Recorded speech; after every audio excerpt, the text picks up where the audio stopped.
Fala pessoal, meu nome é Gabriel Feitosa e eu tô aqui para te responder uma pergunta muito importante.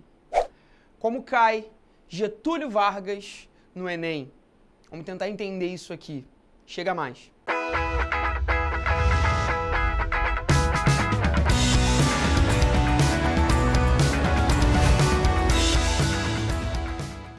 Bom, galera, é mais do que sabido que Getúlio Dornelles Vargas foi um presidente muito importante para a história do Brasil. Você já deve ter ouvido isso em várias e várias aulas de história, de geografia, até na parte de literatura e de português.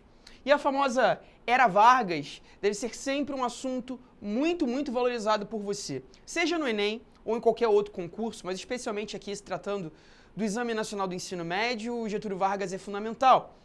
Nós temos aí nos últimos anos muitas questões sobre a Era Vargas no Enem, inclusive no ano de 2017, né, que foi o nosso último exame, né, que está sendo gravado esse vídeo em 2018. No ano passado nós tivemos duas questões sobre Vargas na mesma prova, e ao longo ali dos anos 2000, desde ali de 2003, 2004 em diante, é muito comum a incidência, né, do amigo Getúlio no concurso, tanto na parte de geografia, né, porque mexe muito com economia, mexe muito com o nosso setor industrial, como também na parte de história. Levando em conta que a prova do Enem, né, ela mistura tudo, ela trabalha humanas de uma maneira muito mais misturada, é bom que você tenha, né, o seu estudo sempre interdisciplinar. Bom, quero começar aqui falando de Vargas, numa questãozinha do Enem de 2017, vamos tentar entender essa questão, vou colocando o texto dela e vamos tentar entender o que ela quer da gente, né? O texto vai dizer assim: durante o Estado Novo, os encarregados da propaganda procuraram aperfeiçoar-se na arte da empolgação e envolvimento das multidões através das mensagens políticas. Nesse tipo de discurso, o significado das palavras importa pouco, pois, como declarou Goebbels, não falamos para dizer alguma coisa, mas para obter determinado efeito.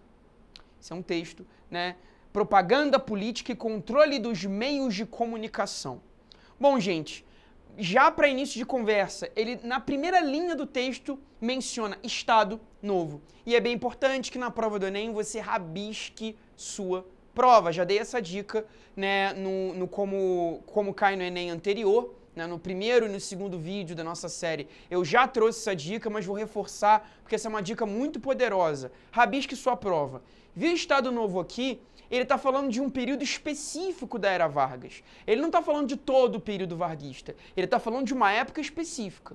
E para a gente entender essa época, é fundamental, para a gente poder resolver essa questão, que você entenda as eras dentro da própria Era Vargas.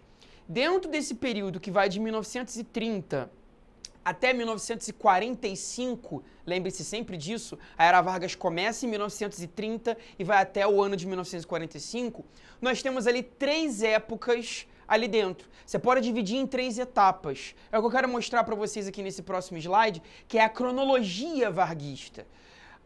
Essas imagenzinhas aqui no canto são bem legais, elas estão mostrando Vargas em quatro épocas diferentes, em quatro períodos diferentes. O Vargas aqui em 1930, sorrindo. O Vargas em 1932, mais sério.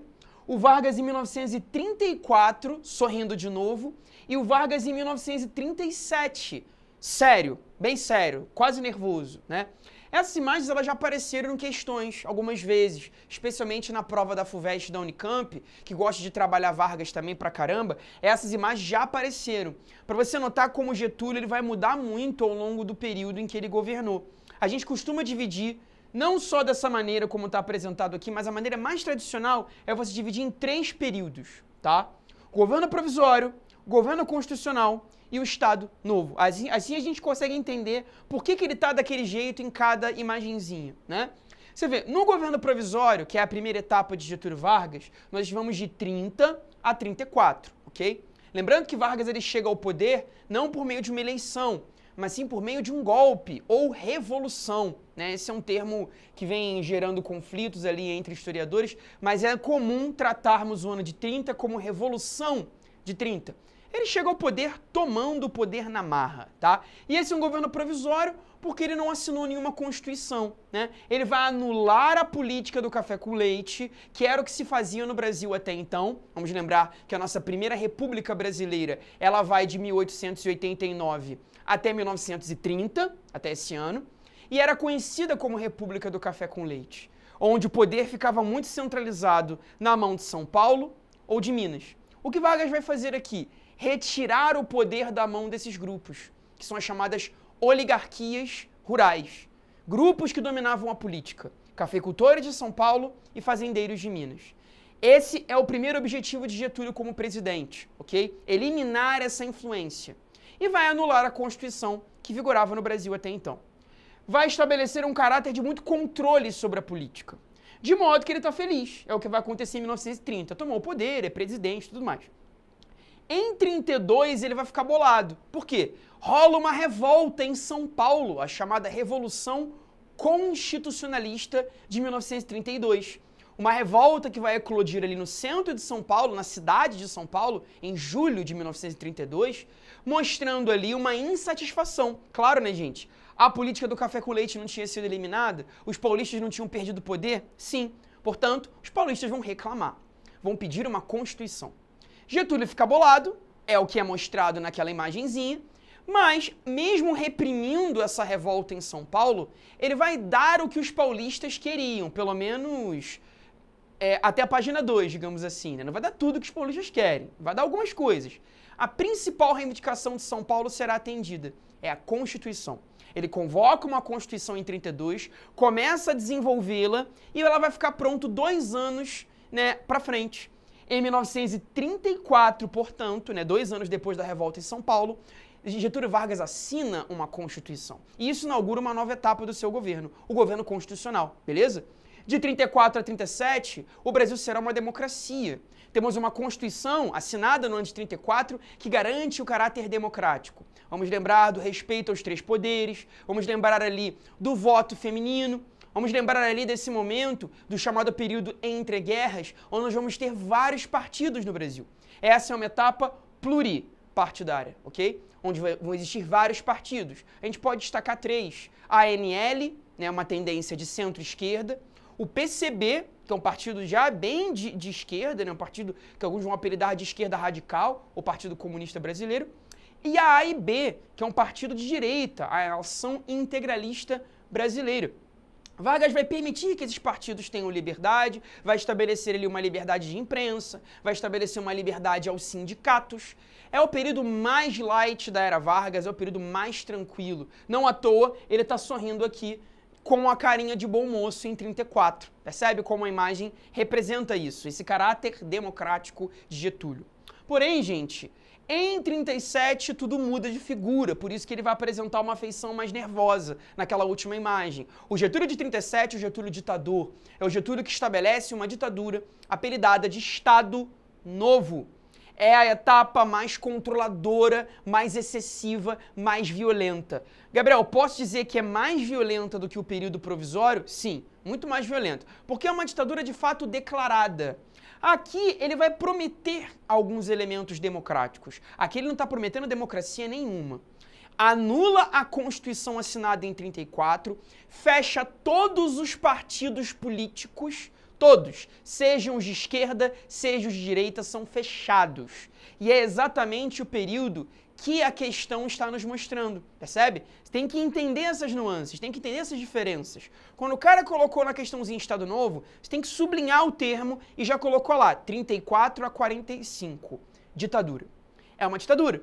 Sendo uma ditadura, o uso da propaganda é fundamental. Isso, gente, vai aparecer em qualquer governo ditatorial, seja a ditadura varguista, seja a ditadura, né, de Hitler na Alemanha, Mussolini na Itália, né, Francisco Franco no caso da Espanha. As ditaduras têm um amplo controle sobre os meios de comunicação. É o que a gente está vendo aqui com o caso do DIP, Departamento de Imprensa e Propaganda. Amplo desenvolvimento da censura, a produção, né, de músicas, a produção de peças de teatro, a produção de jingles, a produção, né, de todo um aparato filmográfico. É muito importante perceber essa característica da ditadura varguista. Ela vai ser muito marqueteira, né? Utilizando-se ali, né, utilizando-se do feriado de 1º de maio, que é o Dia do Trabalhador, Vargas fazia ali um grande, né, coreto, estabelecia ali no estádio de São Januário, né, no bairro da Tijuca, Rio de Janeiro, hoje, né, lar do Vasco da Gama, grande clube aqui do Rio de Janeiro. Organizava no dia 1º de maio uma grande parada com bandas, né, de operários que faziam apresentações naquele momento em homenagem a Getúlio. Getúlio sempre discursava no dia 1º de maio aos seus trabalhadores. Famosa frase, né? Trabalhadores do meu Brasil, dizia Getúlio sempre no 1º de maio. Vai se utilizar muito do rádio. Esse é o aspecto que a questão quer que você trabalhe, né? A ideia de que Vargas precisa convencer as pessoas a acreditarem em seu governo. Não à toa ele se coloca como pai dos pobres. É exatamente nessa etapa que ele mais vai se aproximar das questões midiáticas, controlando a literatura, controlando a arte, controlando o rádio, controlando os meios de comunicação, os jornais de maneira excessiva. Utiliza-se do DIP para realizar todas essas atividades. Nós vamos perceber um apartidarismo, como eu já mencionei. A ditadura de Vargas ela é sem partidos, não tem nenhum, tem 2, tem 3, tem nenhum. É uma ditadura baseada na persona de Vargas, é uma ditadura personalista, onde ele manda e acabou, né? Nós vamos perceber um amplo controle sobre os setores trabalhistas. Vargas vai desenvolver a CLT, que a gente vai mencionar daqui a pouquinho, e também o DASP, né, que é um departamento, né, de organização do serviço público. Esse SP tem a ver com serviço público, né? A ideia de que você pode realizar uma prova para participar de uma secretaria do governo, para fazer parte de uma empresa estatal. Pensa sempre no Vargas como aquele que vai organizar a nossa economia sempre debaixo das asas do Estado. O Estado muito controlador. Nós vamos apelidar isso de corporativismo. Muitas corporações, muitas secretarias públicas, muitas empresas estatais que vão ter ali um sentido de obediência em relação ao presidente, ok? Ô Gabriel, posso acoplar esse cara então na esquerda? Porque se tem muito Estado controlando, isso é evidentemente um governo de esquerda, não é verdade? Muito cuidado.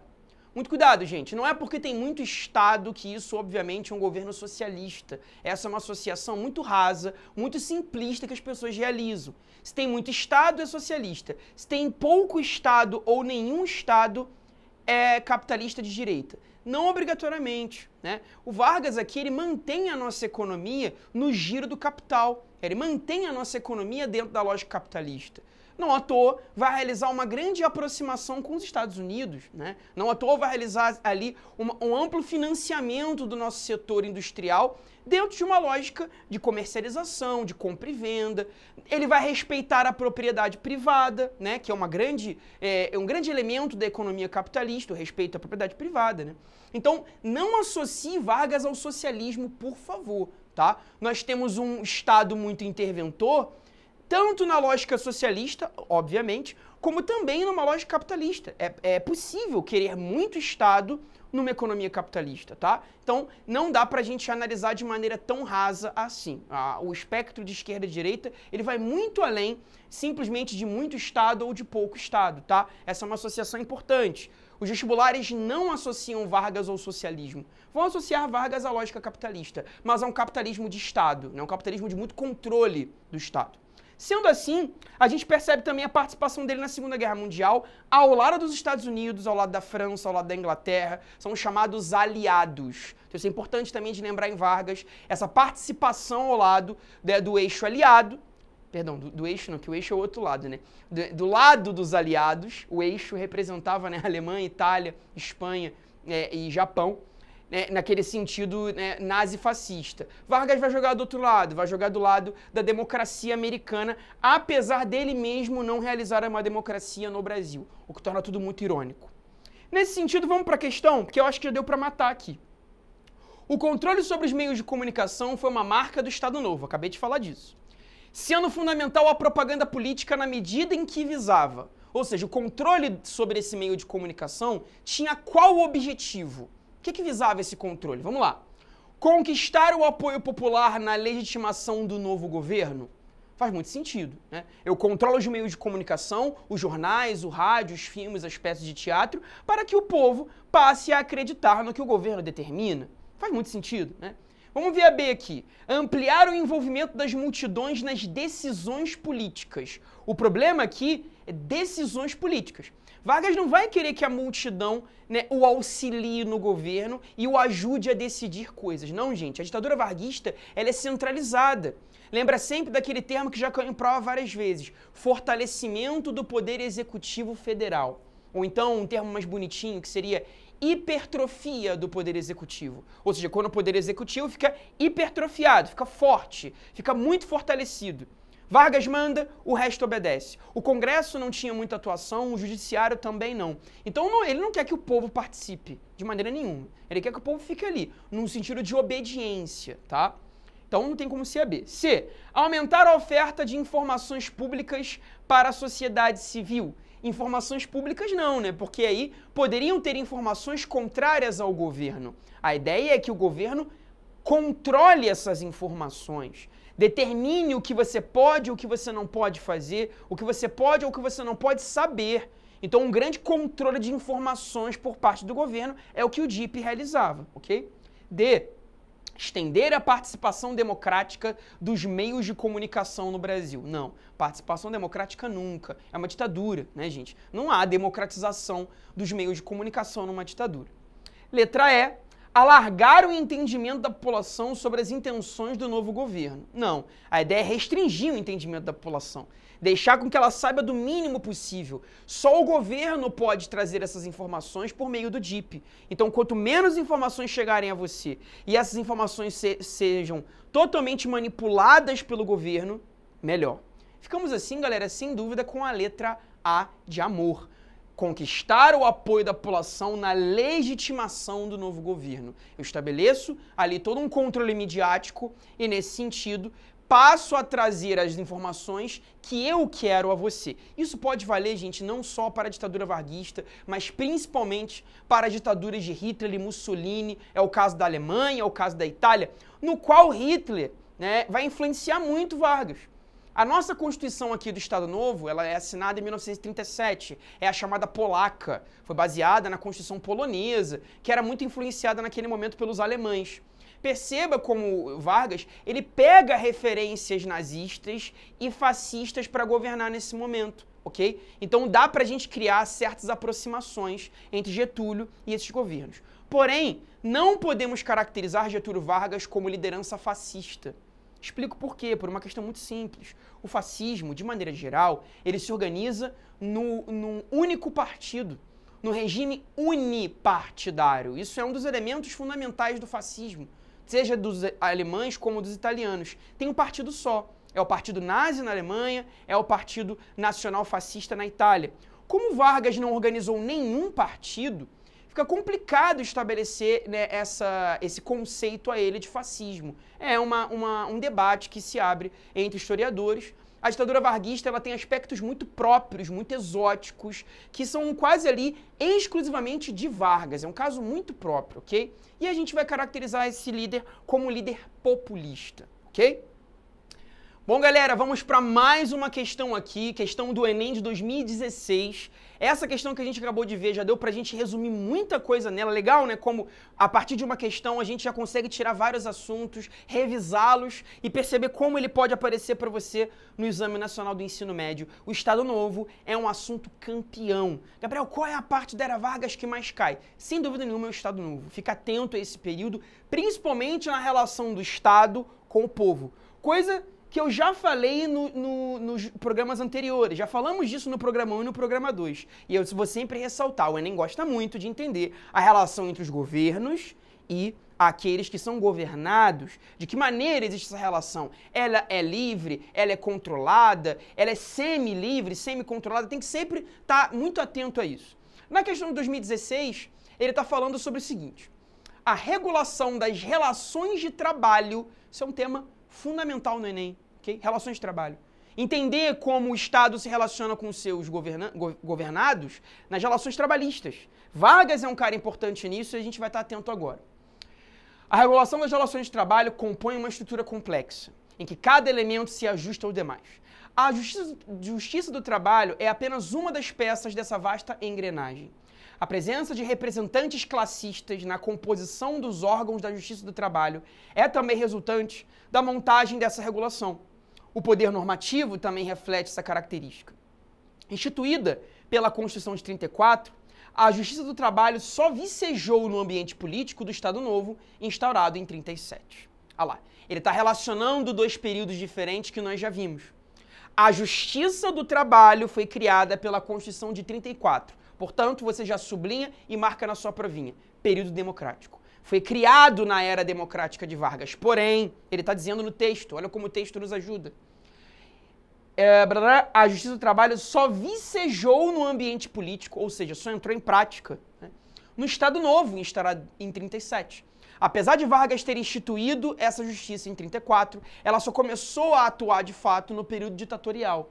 E é o que ele realmente vai querer entender com a gente nessa questão. CLT. Entender a consolidação das leis trabalhistas, a CLT, instituída oficialmente em 1943. Galera, a nossa carteirinha de trabalho, que hoje está sendo remontada no Brasil, a gente está passando por uma nova reforma trabalhista, né? É a primeira vez, né, que uma grande reforma é realizada desde esse período, desde o período varguista. Essa carteira ela é inaugurada no Brasil com Getúlio, especialmente no seu período ditatorial. A gente sabe que as leis trabalhistas, elas já começaram a ser escritas, já começaram a ser desenvolvidas no Brasil desde 1930. Em 1930, durante o seu período provisório, Vargas desenvolve o Ministério da Indústria, do Comércio e do Trabalho. Já há esse ministério atuando desde 1931, 32. Ele já começa a prometer as leis trabalhistas e já começa a desenvolvê-las. Porém, como o próprio texto nos mostra, a Justiça do Trabalho é lançada em 34, entra em atuação em 37. E essas leis ficam evidentemente prontas no ano de 43. A CLT, ela regulariza as nossas leis trabalhistas, determinando a mediação entre patrão e o trabalhador. Ou seja, o governo agora, o Estado brasileiro, ele vai começar a mediar, ele vai começar a desenvolver uma função de juiz entre o seu empregador e o empregado. Entre o patrão e o cara que está trabalhando para ele. O Estado agora está no meio dessa relação. De que maneira ele se coloca no meio, Gabriel? Pela carteira de trabalho, pelas leis. Elas agora vão realizar essa mediação. O patrão não pode fazer o que quer com esse trabalhador. Ele tem que seguir certas regras. Então é importante perceber como essas leis, elas vão garantir muitos direitos a esse trabalhador, sem dúvida nenhuma, uma garantia de direitos muito importante. Mas, e aí a gente vai ter que analisar de uma maneira um pouco mais maldosa aqui, na medida em que Vargas cria essas leis, ele está também aproximando o Estado do trabalhador, mantendo esse trabalhador sob as rédeas do governo. Percebe como o governo varguista ele dá com uma mão, mas ele controla com a outra? Isso é um clássico exemplo desse controle excessivo de Getúlio.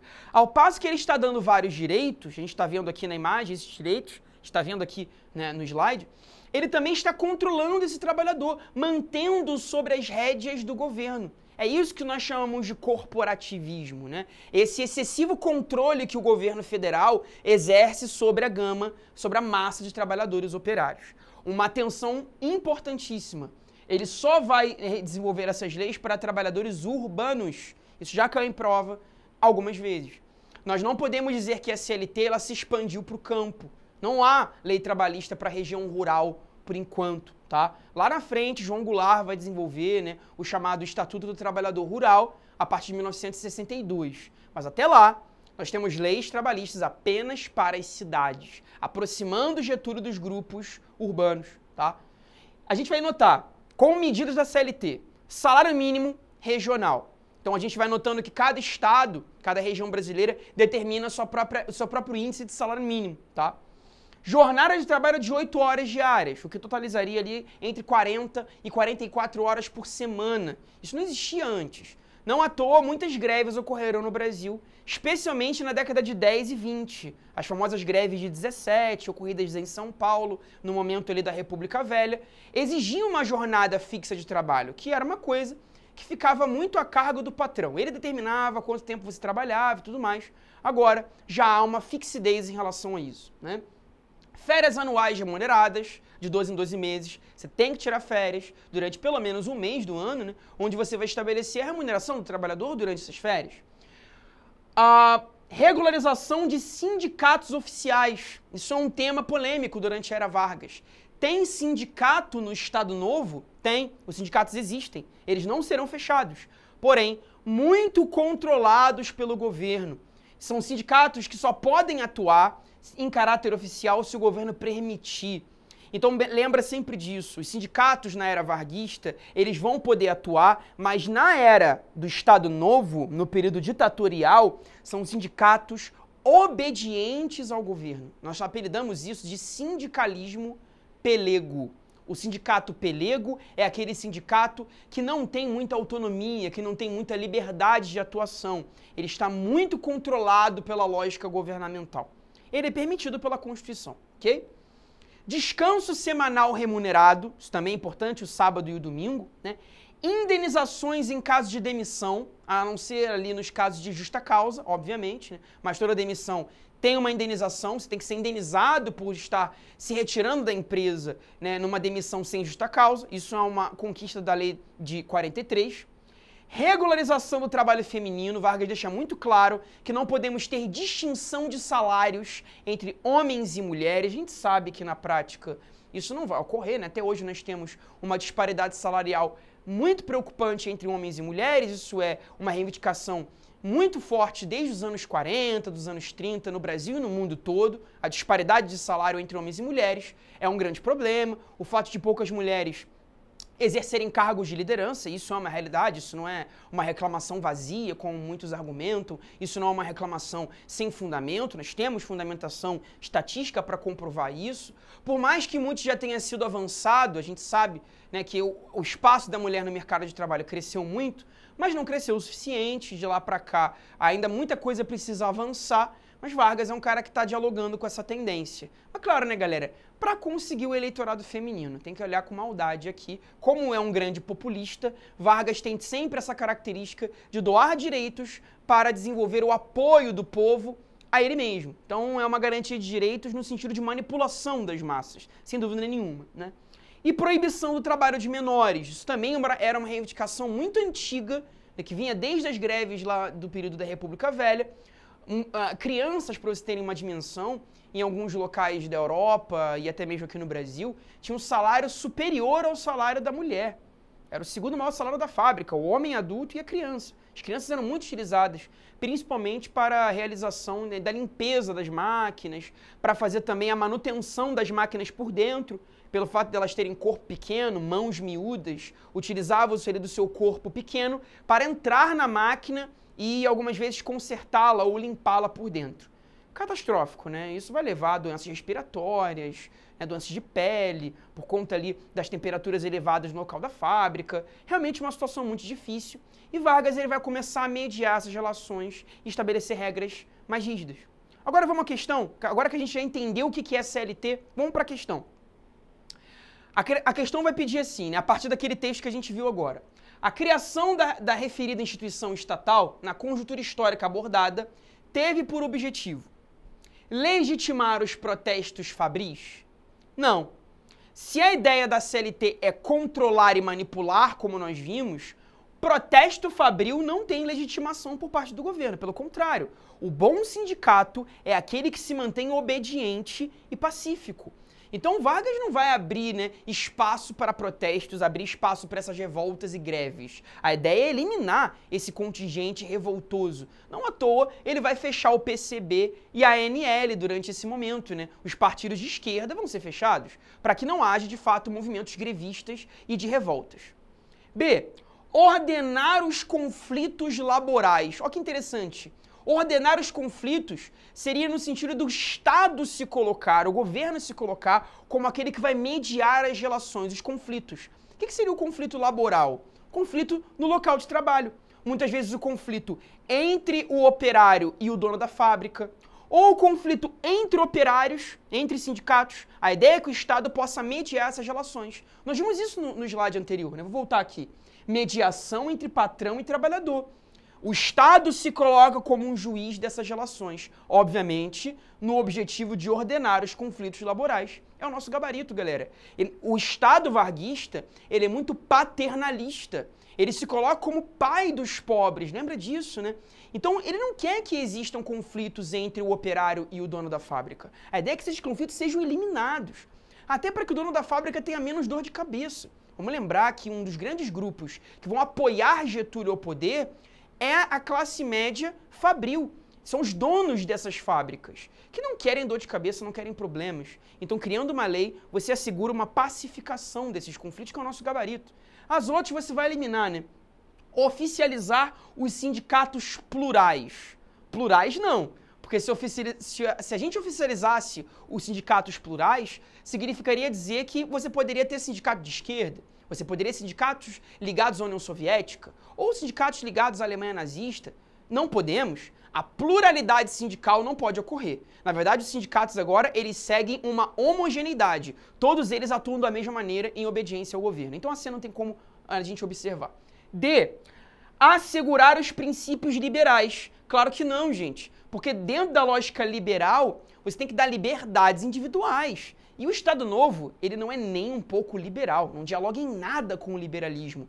Né? Vargas não vai desenvolver esse tipo de aspecto político e econômico. Ele é extremamente controlador, o Estado largo. Então não tem como você estabelecer aqui liberalismo para Vargas, não tem como, tá? Letra E, unificar os salários profissionais. Galera, aqui se ele estivesse se referindo a salário mínimo, ok. Mas ele não diz isso na alternativa. Muitos alunos marcaram essa no ano, eu lembro muito bem. Mas ele não está se referindo a salário mínimo. Não significa dizer que todo mundo vai ganhar a mesma coisa, né? Porque aí seria quase um regime de fato de esquerda. Não é essa a intenção de Vargas. Ele cria um salário mínimo por região, mas é claro que você pode ter diferença de salários entre as profissões. Então a ideia aqui não é unificar salário, tá? Ele teve aqui uma alternativa que foi muito rasa no que poderia ser o gabarito. Ficamos aqui com a letra B. Beleza, galera? Espero ter ajudado vocês. Essa é uma mega revisão de Era Vargas para te ajudar no Enem. Tenha muita ênfase no Estado Novo. Nós resolvemos aqui questões sobre o Estado Novo, especialmente. Mas sempre pega essa cronologia, divide em etapas, que você vai muito bem no seu exame nacional do ensino médio, galera. Até a próxima!